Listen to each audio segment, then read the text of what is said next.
me today. Can give a break like that. Once in a while, at the end of the week. Not too often.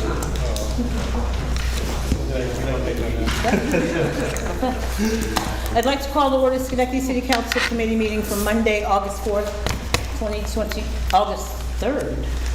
Forward already? Oh my gosh, where did the month go already? August 4th, 2025. The first committee is Government Operations. Thank you, Madam President. I'd like to call to order Government Operations. We have one item on the agenda today. Mr. Williams. Thank you. So I think the last time discussed this was still in its infantile stages. I'm excited to announce that just waiting to hear back from more feedback from the rest of the board, or not the board, the committee regarding the nominating criteria and how the applications will be received from applicants. Hopefully hearing back from the simple majority by Wednesday, and then we'll be able to at least start receiving applicants. And the assumption is we'll do that for a 2-week period. It's a lot of learning amid the process, with including some representatives from our academia. The summertime might not be the best time to have a reviewing committee meet, so I'm definitely taking a lot of notes just due with the back to school efforts with the colleges and also with the school district. But sincerely, I appreciate everyone's involvement. I can definitely look to field some questions, but I think ultimately in the resolution that we passed, it had a September 8th date identified, and I'm confident that we'll still be able to, or the committee will still be able to receive applicants, review them, and then push forward a recommendation to council in time. Carl, Mr. Williams, could you tell me, I forget, who's actually on the selection committee? I can send that to you, just 'cause I just don't want to mispronounce any names. I can send that to the That'd full be great, council. thank you. Mr. Williams, when you initially introduced this legislation, there were certain groups that were going to be represented. Are those still the same groups? Yes, ma'am. Okay, so the individuals come from those particular groups that were in the legislation. Okay, thank you. Any other questions, comments? Motion to adjourn. Any other business to come before Government Operations? Okay, hearing none, I'll accept a motion to adjourn. So, Second? Second. Second. All those in favor? Aye. We are adjourned. call to order the Finance Committee, and the first item is amendment to the USTA Finance Agreement. Ms. Perez. I'm going to defer to Mr. Wong. Oh.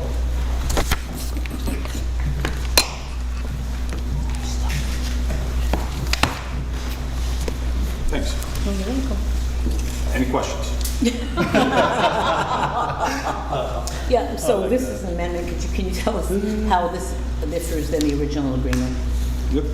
The main difference in this agreement is that the original agreement that we did last year was for some base work of 8 courts with the alternative work of 10. USTA has provided the additional funding so that we can do all 18. So we revised the agreement to include all 18, and that USTA would come up with the additional funding. I've also, just so you're aware, I've talked with the USTA today, and I've asked that the USTA Eastern provide you with a letter of concurrence for your meeting on Monday, just so that you have that. You have to remember, Maxine, she did a really great job working with them as it went, but there is a section in here that I'll call your attention to, because we don't want to get anybody nervous. Section 2, Part 1, it says, if the costs are found to be excessive, USTA may terminate this contract. The idea was that USTA, we didn't think it was fair to have them have a contract that would bind them into what the cost would be. And so we did get 6 bids. The low bid was within our budget. Actually, it was a great bid, contractors that we worked with, and we reviewed it. And we have a letter from our consultant in the later portion of the packet, and USTA will be sending us a letter to state that they are comfortable with the bid and will be providing us with the additional funding. The amount won't be determined, because if you were to read into here, there's some other things that they like a shed and things like that. And those are things that they may purchase additionally, because like it states in the agreement, the city funding is capped at the funding that we have available. But they realize that this facility is important to their operations for the next 20 years, so they want to make sure that the investment is there initially. Go ahead, please. So initially, they were going to do 10 courts in Central Park and then the Michigan Avenue. We were going to do 8 courts Eight in courts. Central Park and do some repairs to Michigan Avenue. So now, right now, we're focused on Central Park, and that we will have possibly an agreement in the future for Michigan Avenue. But Central Park is critical to their, essentially to their season, to their schedule. So they want to put, right now, all their eggs in one basket with Central Park. Michigan is more critical to 15 Love because a lot of educational things happen at 15 Love. So it is something that we'll have to look at, but they like to focus on Central Park because, as we talked about prior, the June 1st deadline is going to be a challenge. Right after this gets approved, we're going to have meetings with construction, with Gallo, and try to move this forward as quickly as possible. I don't have any other questions. Any other questions? Seeing none, may I have a motion to move this item forward? All in favor? Aye. Thank you. The next item is just a reminder, 2023 Consolidated Annual Performance and Evaluation Report. The public hearing is scheduled for August 11th at 7 p.m. Are there any other business for finance? Seeing none, may I have a motion to adjourn? Second. All in favor? Aye. Aye, thank you. God bless you. I'd like to call to order City Development and Planning. We have 6 items on the agenda. The first item is the new USDA use agreement. Ms. Barash? I will defer again to Mr. Wong. This is not necessarily my subject matter. It's a usage agreement, it's not a finance agreement, so this is for the USTA and their subsidiary of 15 Love to use these tennis courts for a period of 20 years, expiring December 31st, 2046. Their previous agreement was set to expire this year. The USTA requested that for the money to be transferred over, that they extend this agreement so that both happen at the same time. They're making an investment, and the city's acknowledging that they'll be able to use the courts for 20 years. The only thing that I could point out on this, because I was talking with both Maxine and Bill Mazeka, is that this regards waiving of fees given their commitment for USDA Eastern and 15 Love. No other entities. Now, the city has to probably get something in place similar to the pool, where we have something that would make sense for both the city and for the patrons. But, right now, the courts are not a paid entity. So this just takes place to USDA Eastern and 15 Love, and that's what's stipulated in here. Mr. Farley? So, just for clarity, so after the investment's made, and the courts are done, you're saying that only, those are the only entities, but we're talking about regular citizens could use the courts free of charge. No. It is in the code today that there is a charge to use the Central Park tennis courts. The city has not Oh, yeah. done it. Right. But it is on the books. It is one of these many things that is on the books that we have. It was stopped, I believe, several years ago because the costs of staffing to collect the fee ended up being more than the fee. But what this agreement is talking about is for the next 20 years, USDA Eastern and 15 Love. If the city were to come out with a fee structure and enforce it, they would not pay for that fee structure for their events. And also, I believe it gives them priority to book ahead of time. So that if there were a USDA Eastern event going up against a school event, the USDA Eastern event would have the precedent. They would be able to book, not the school event. Mr. Mayor? Mayor? Defer to the chair. Oh, I'm sorry. This has been a long-term relationship for the city, and it continues to expand, where we've really had more formal relationship with the junior division. This is expanding that. So they're making a significant commitment, but there's also, it's a regional draw where it brings people into the community. So people are staying at the hotels, they're going to restaurants, they're spending money here in Schenectady, and believe it's a good partnership. And we're had to defer a little bit for Michigan Avenue, plan to look at that in the capital budget for 26. When I submit that to the council, hopefully we'll be able to address that, have this move ahead, but it complements the swimming pool, the A-Diamond, the Rose Garden, the greenhouse, Music Haven. Just it's really an impressive record that we've put together in rebuilding Central Park. So regarding, how long will the courts be shut down? Because I get asked that question a lot. The court's anticipating that today is 4th, so if the contractor would allow, they would be closed from September 15th to June 1st. The other thing is, in regard to parking, since we're talking about having these tournaments there, and already park, as you know, parking is a challenge.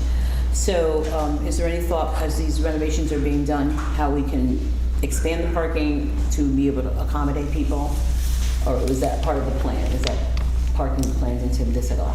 There's no parking as part of this. We have, right now, are doing work on Fair Avenue to upgrade that, to reconfigure it with millings and other things which will provide parking for the swimming pool, A-Diamond, tennis courts. Some of these things, Music Haven, it's a little bit of a walk, but there would be more parking within a reasonable distance. And, you know, there is some parking on street around the tennis courts. It does not meet the needs when there is a major event or a lot of activity at the tennis courts or the swimming pool. But we're doing work right now on Fair Avenue to increase that capacity. Right. So, and frankly, right now, it really doesn't even meet the needs in the morning with the drop-in, quite frankly, starting to park, like really going down. And just on the other side, because on the other side where there's grass, there was a no parking sign on the tree.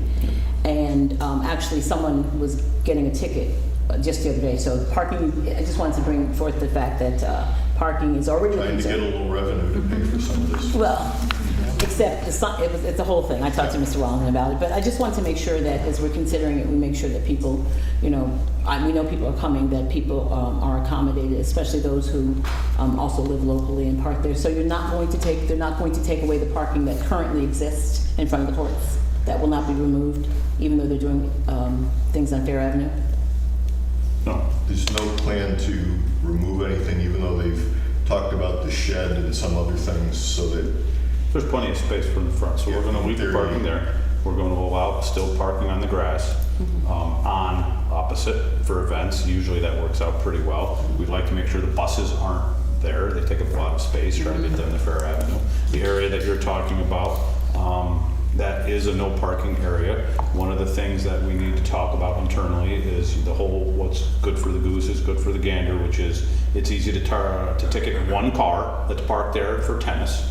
However, we have many events, many very large events, Music Haven, Caribbean Fest as such, where people park everywhere, and then maybe the enforcement is lax because it is just overwhelmingly out of compliance. And then we have to find out, because then we would be selective ticketing, and we don't want to do that. We want to make sure that what we do is uniform.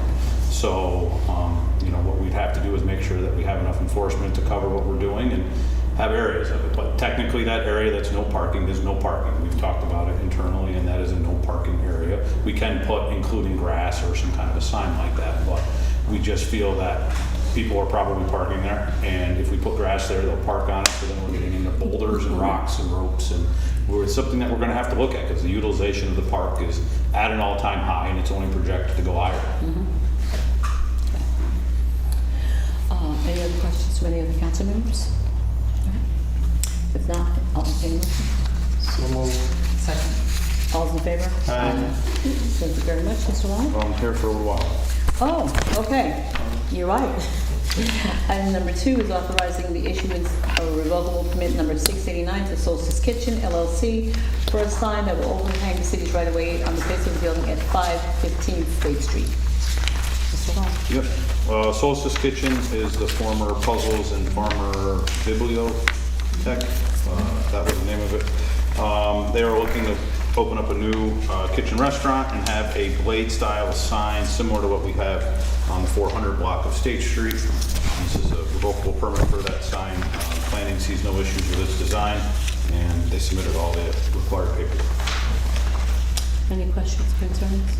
I'll move this. So I do have one thing that, that I'd like to bring up. It's not about the sign necessarily, but about the, I spoke to Ms. Wallen about the establishment. Did all of you get the email from Ms. Maipu about the 500-foot hearing on this particular place? And what it is, a 500-foot hearing is if an establishment that serves alcohol on site is within 500 feet of other establishments that do the same thing. So this one does. When we look at, there's one across the street, there's Amber and Court down the street, and then there's 501. So I just want to make everyone aware that that's out there. I don't know what the implication is going to be once they go to the hearing, but I did even note the fact that there are establishments within the 500 feet. So Ms. Barash, if you could just provide for us information, clarification, whether any of that's going to matter for this particular establishment. I don't know that it would matter with the sign, because maybe they could then decide not to have alcohol on site. And the 200-foot, there's also a 200-foot here rule, and that has to be with religious establishments and schools, and none of the school that's close to that is not within 200 feet, because we already established that as well. So I just wanted to make you all aware. Destin School, it's within 500 feet, but not within 200 feet. So I just wanted to make you all aware of why you're getting that information and what it's about, and how it could possibly impact us. Did you have your hand up? Did you have your? Yes. Yeah. So I just want to say that, whenever we own a property, and whenever anything's opening close to us, there's always a public hearing held, and anyone can go speak their mind about it, object to it, but I don't understand what the concern is here. Well, the concern is they're making you aware that there has to be a hearing, because this place could fall in, could fall under that. Right. And this public hearing, by the way, is not in public. It's very clear that if you want to make any remarks, you would send them in writing, but no one can appear. Okay. So this place in particular is serving alcohol. So whenever it's serving alcohol, there's a public hearing that's Right. within 500 feet. So the concern is not I won't say the concern. I just want to make sure that you're aware that it's happening.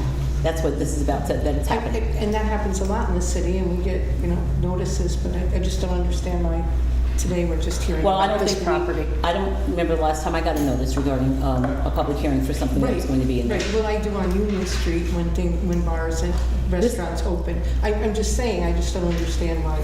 That's you as an individual. This is us as a municipality. So the Right. notice came to the municipality to make us aware. So I'm making everyone aware of why we're getting it. Okay. I just wanted to note that Novel Bibliothèque Okay. did also serve wine. I was never there at night, but I know that they did have that on their menu. So I don't know, I know that it's a separate establishment and they have to go to the liquor authority as well for their own permit, but Well- that establishment did have. Well, it also depends if you're serving food on the establishment. It's not just that they're Right. serving alcohol. So Right, there's some right. other things that come into Right. place. And the school's new. Yeah, and the school was prior to, came after 151? Came after 151. Definitely. Yeah. Ms. Barash? I saw your hand. Defer to the mayor. Okay, Mayor? This is a standard notification that's been given for every one of those establishments, so. Thank you. I get them. But this is like new, this is like one of three within the area, so I think it may fall in, we'll see. But, Mr. Williams? I don't think there's any issue with getting more information. I think part of the assumption that we often miss is that people that are viewing our meeting might not have a clear indication of what we are discussing. So I think providing that additional context should be valued and appreciated, and also make sure you give appropriate consideration to anyone that is queuing in for the first time. Thank you. Any other questions or concerns? Yes, Ms. Barash? Just for clarification, as it relates to the matter at hand right now, the revocable permit, that hearing would not necessarily have any, it wouldn't necessarily be relevant to the permit because the establishment could still open without liquor if they were to not prevail during their hearing. Yeah, that's what I said, yeah. So, but I just wanted to make sure people still were aware. Sure. Thank you. Any other questions or concerns? I'll move this. Second. All's in favor? Aye. Thank you very much. The next item, number 3, is to award the bid and contract of Central Park Tennis Court improvements to Gallo Construction Corporation. Mr. Wallen? So similar to what we talked about, we wanted to make sure all the agreements and bids were together at once so that we could be efficient. The city bid the improvements to the Central Park Tennis Courts. We received 7 bids, which is a nice amount of bids. Several of them were very tight, with a low bid of Gallo Construction. Gallo is a general contractor in the area that we have worked with in the past. Originally, we were hesitant, and we did call them about that because they are not a tennis specialty contractor. However, they have a subcontractor who will be doing all of their tennis work, and their subcontractor is one of the more respected in the Northeast. So Gallo will be local. They will be the GC doing all of the dirt work, handling all the grading and all the prep for the subcontractor who will put in the specialized concrete playing surfaces, and then a fencing contractor will come in at the end and finish the fencing. So there's a letter of recommendation from our engineer who spoke with Gallo, just to make sure we have that, and we are comfortable moving forward. And just know this is a very competitive bid. We did a lot of estimates, and this is below those estimates. I wouldn't say significantly below, but below, which is good in today's day and age, that we got a bid that was below our estimate. Well, I'm glad, first of all, that was below the estimate, but also that we're using a local company that can subcontract, so that's important. I know that we initially signed something saying that they didn't need to have an apprentice program because we were thinking there may be places that are out of state, but that still falls in place here. That's correct? Correct. The majority of the work will be the subcontractor. The subcontractor work is the bulk of the work. The tennis courts, they will be pouring all of the concrete, and that is the bulk of the work, but they will be doing it as a subcontractor to the local firm. Okay. Mr. Williams? Just speaking to your comment earlier about the bid coming in below, is it too early to tell like whether the just industry in general with like supplies and like materials just skyrocketing, is it starting to ease down, or? I don't think it's starting to ease. I think that we talked with them. They, being local, you'll see like Classic Turf, the company themselves bid, they were actually tied for second. They were coming from out of town. The other bid might have had a little bit more on it. I think that certain things are starting to ease, but I don't think we're seeing a lot come down. But we are able to at least estimate where we are a little bit better than 3 years ago, where you had to pad everything quite a bit to get to where we are. So we're excited about this. I'm actually, if it moves today, I'm going to be making a phone call tomorrow to try to line things up so that we're trying to expedite everything as soon as possible to get on their schedule and get them out there. Any other questions or comments? Entertain a motion? Second. All those in favor? Aye. Thank you, Mr. Waller. Thank you. That's it for you.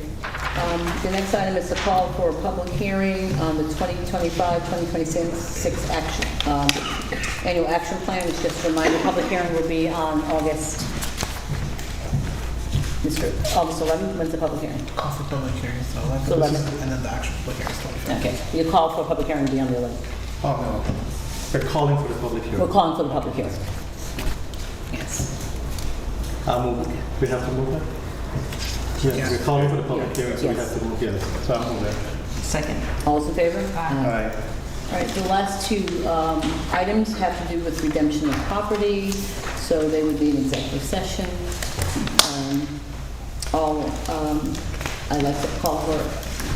I'd like to ask for a motion to enter into executive session. So moved. Second. All's in favor? Aye. Thank you. Members of the public will have to leave.